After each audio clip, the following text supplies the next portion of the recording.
దేశానికి తొలి ప్రధాని ఎవరు అంటే చిన్న పిల్లాడిని అడిగినా చెప్తారు జవహర్లాల్ నెహ్రూ అని. కానీ ఇదే ప్రశ్నకు నేతాజీ సుభాష్ చంద్రబోస్ అని గుక్క తిప్పుకోకుండా చెప్పేసింది కంగనా. దీంతో ఇప్పుడు టాక్ ఆఫ్ ది నేషన్గా మారింది. ఇంత చిన్న క్వశ్చన్కు కంగనాకు ఆన్సర్ తెలియదా అంటూ నెటిజన్లు ఫైర్ అవుతున్నారు.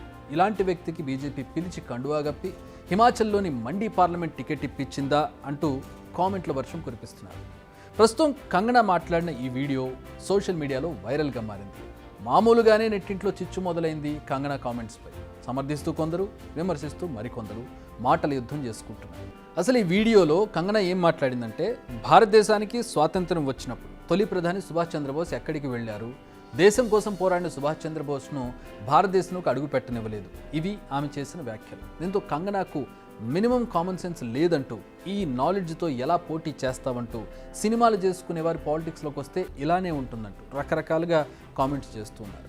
అంతేకాదు, అసలు ఇలాంటి వారంతా ఎక్కడ చదువుకొని వస్తారంటూ, కాస్తంత జనరల్ నాలెడ్జ్ పెంచుకోవాలంటూ కౌంటర్లు వేశారు. అయితే వీటన్నింటినీ గమనించిన కంగనా అసలు తగ్గేదే లేదంటున్నారు. తాను మాట్లాడిన దాంట్లో ఒక్క తప్పు కూడా లేదంటున్నారు. దీనికి సంబంధించి క్లారిటీ కూడా ఇచ్చారు. అక్టోబర్ 21, 1943లో నేతాజీ అని పిలువబడే ఫ్రీడమ్ ఫైటర్ సింగపూర్లో ఆజాద్ హింద్ ప్రభుత్వాన్ని ప్రకటించాడు. ఈ దేశానికి ప్రధానిగా సుభాష్ చంద్రబోస్ తనకు తానే ప్రకటించుకున్నారు. ఇది రెండో ప్రపంచ యుద్ధ సమయంలో జరిగింది అంటూ తెలిపారు. సో టెక్నికల్గా నేతాజీనే ఫస్ట్ ప్రైమ్ మినిస్టర్ అని ఆమె డిక్లేర్ చేశారు. సో కంగనా క్లారిటీ చూస్తుంటే ఆమె ఈ కాంట్రవర్సీని కావాలని క్రియేట్ చేశారని క్లియర్ కట్గా అర్థమవుతోంది. మామూలుగా రాజకీయాల్లోకి రాకముందు నుంచే రాజకీయ నేతలపై చేసే వ్యాఖ్యలతో నిత్యం న్యూస్లో ఉండేవారు కంగనా. ఇప్పుడు రాజకీయాల్లోకి రావడంతో ఆ డోసును కావాలని పెంచుతున్నారని అర్థమవుతోంది. దీనికి బీజేపీ మద్దతు కూడా ఉండే అవకాశం ఉంది. ఎందుకంటే బీజేపీ నేతలు మామూలుగానే పటేల్ను, నేతాజీని ఆకాశానికి ఎత్తుతారు, నెహ్రూను డీగ్రేడ్ చేస్తుంటారు కదా. లేటెస్ట్గా బీజేపీ పెద్దలే నెహ్రూ టార్గెట్గా విమర్శలు చేశారు కూడా. ఇప్పుడు ఆ లిస్టులో అఫీషియల్గా చేరిపోయారు కంగనా. సోషల్ మీడియాలో కూడా కంగనాకు బీజేపీ నుంచి బాగానే మద్దతు వచ్చినట్లు కనిపిస్తోంది. నిజానికి కంగనా చెప్పిన విషయాలు నిజాలే.